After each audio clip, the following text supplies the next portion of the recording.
है कि हर काम की शुरुआत अगर हल्दी से की जाए तो बहुत ही शुभ माना जाता है। तो इस साल की शुरुआत भी हमने आपके दिए हुए इस गिफ्ट से शुरू किया है। आपने हमारे लिए हल्दी बोर्ड बनाया है यहाँ पे निजामाबाद में, उसके लिए आपको एक और बार हम धन्यवाद जताते हुए we would now request to present the vote of thanks. We would request Dr. A.B. Remashri Ma'am, Director, Spice Board, Government of India, to kindly join us on stage. ఒక్కసారి గట్టిగా చప్పట్లండి for Dr. Remashri గారు.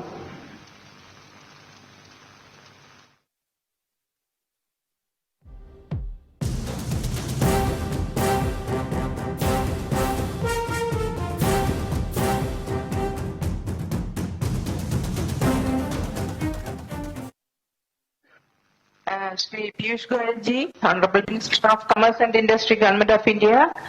Shri Banti Sanjay Kumar ji, Honorable Minister of State for Home Affairs, Government of India.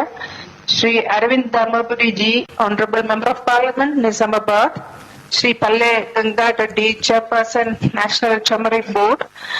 Madam Kesang Sherpa, Joint Secretary, Ministry of Commerce.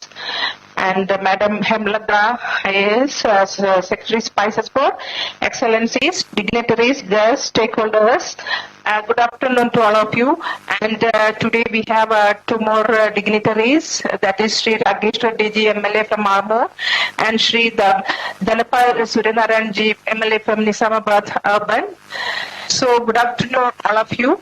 Today I stand here with immense gratitude and a heart full of appreciation to express a token of gratitude to all those who have gathered here to make this event a resounding success. It resonates our passion and commitment for upliftment of the turmeric sector. On this occasion, we are privileged with the presence of Honorable Minister of Commerce and Industry, Government of India, Shri Piyush Goyal ji. Your enlightening words will keep our unwavering spirit to achieve new heights in the sector. On behalf of Spice Fraternity and everyone gathered here, I extend sincere gratitude to Honorable Minister of Commerce and Industry, Government of India, Shri Piyush Goyal ji, for being with us today. We are obliged to you, sir. And please give a big applause to Shri Piyush Goyal ji. Now I place on record my sincere gratitude to Shri Banti Sanjay Kumar ji, Honorable Minister of State and Home Affairs, Government of India, for making your presence in this occasion and for your insight words. We are grateful to you, sir. And now we are extending our heartfelt thanks to Shri Arvind Dharmapuri ji, Honorable Minister of Parliament, Honorable Member of Parliament, Nizamabad, esteemed presence and for addressing the program with valuable points, sir. You have been associated with us to work for the turmeric sector for a long time, sir, and we made it today, and with your strong support we will move ahead. And on behalf of everyone gathered here, I thank you so much, sir. And now I extend my gratitude to Shri Ragesh Reddy, MLA Armoor, and Shri Dhanapal Suryanarayana, MLA Nizamabad Urban, being with us and for your valuable words and also for the continuous support in future events, sir. Moving on, I would like to thank Shri Palle Gangadhar Reddy, Chairperson of National Turmeric Board, Government of India. We look forward to work together in the days to come to fulfill the ambitions of turmeric fraternity. Thank you, sir, so much. And I take opportunity to record thanks to Madam and Hemlada Madam, all who gathered here. And with all these things, I once again express my gratitude all the board members, dignitaries, farmer friends, and media, press, everybody. Thank you so much. Thank you so much.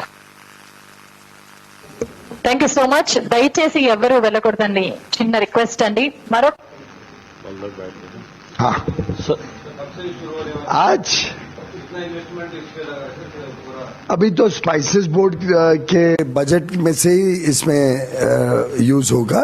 अब budget आ जाएगा 1 तारीख को, उसके बाद इसके खुद के funds available होने पे इसकी एक्टिविटी शुरू करेंगे। इसके लिए लोग भी हायर करने पड़ेंगे। अब तो हमने चार्ज सेक्रेटरी स्पाइसेस बोर्ड को दिया है।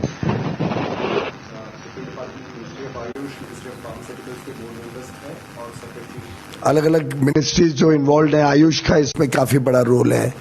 ऐसे अलग अलग डिपार्टमेंट के ऑफिशियल्स अब स्टेट से नॉमिनेशन मांगेंगे, तो उनके भी रिप्रेजेंटेटिव्स, एक्सपोर्टर्स के रिप्रेजेंटेटिव्स, फार्मर्स के रिप्रेजेंटेटिव्स, इन सबको भी इसमें शामिल करेंगे। आज क्योंकि त्योहार का दिन है, तो पहले हमने सोचा था निजामाबाद जाके इसको लॉन्च करें, फिर लगा कि आज यहाँ करते हैं, बाद में बड़ा प्रोग्राम करेंगे, क्योंकि त्योहार के दिन सब लोगों को लाना आ तो जाते हैं, क्योंकि उनको बहुत उत्साह था इसमें, पर थोड़ा अनफेयर हो जाता है उनके ऊपर। वो सब जो स्टेट्स में है, महाराष्ट्र में होगा, आंध्र में होगा, कर्नाटक में होगा, तमिलनाडु में होगा, वहाँ पे हमारा जहाँ जहाँ पे टर्मरिक है उसका एक्सटेंशन का काम तो वहीं पे होगा।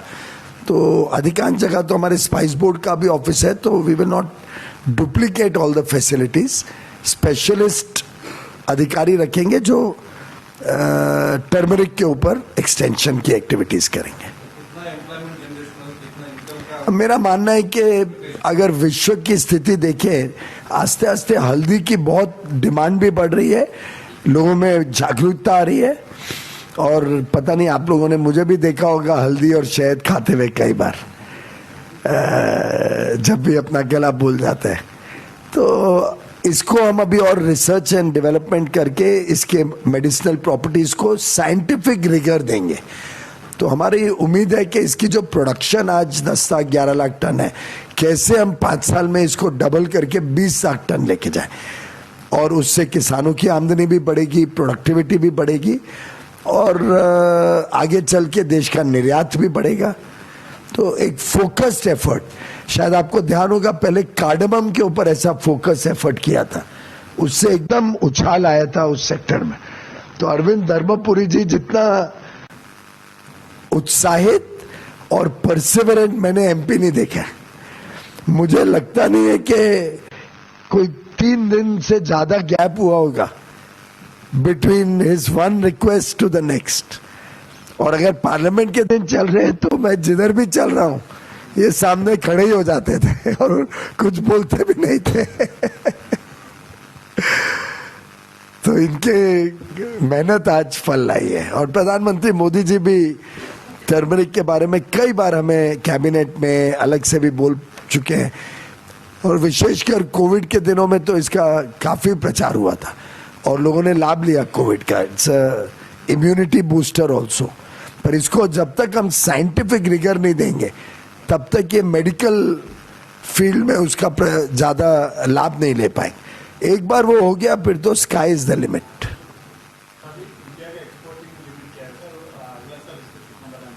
ऐसा भी प्लान्स करेंगे। It's too early to start.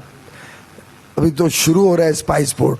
अगले साल का इम्पैक्ट, थोड़ा समय लगता है इम्पैक्ट होने के लिए।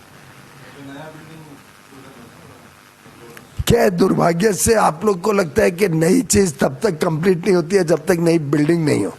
मेरा अप्रोच होता है कि दुनिया में, भारत में इतनी बिल्डिंगें पड़ी हैं कि एग्जिस्टिंग इंफ्रास्ट्रक्चर यूज करके फास्टर शुरू होगा, नहीं तो 4 साल तक बिल्डिंग ही बनती रहेगी, right from budget sanction to construction, tendering to construction. तो मेरा अप्रोच तो अलग ही है। मेरे यहाँ पे तो मैं कोई भी चीज में नई बिल्डिंग नहीं बनवाता हूँ, उल्टे एग्जिस्टिंग बिल्डिंग्स में से एफिशिएंसी सुधारने के लिए ऑफिसेस कंबाइन करता हूँ।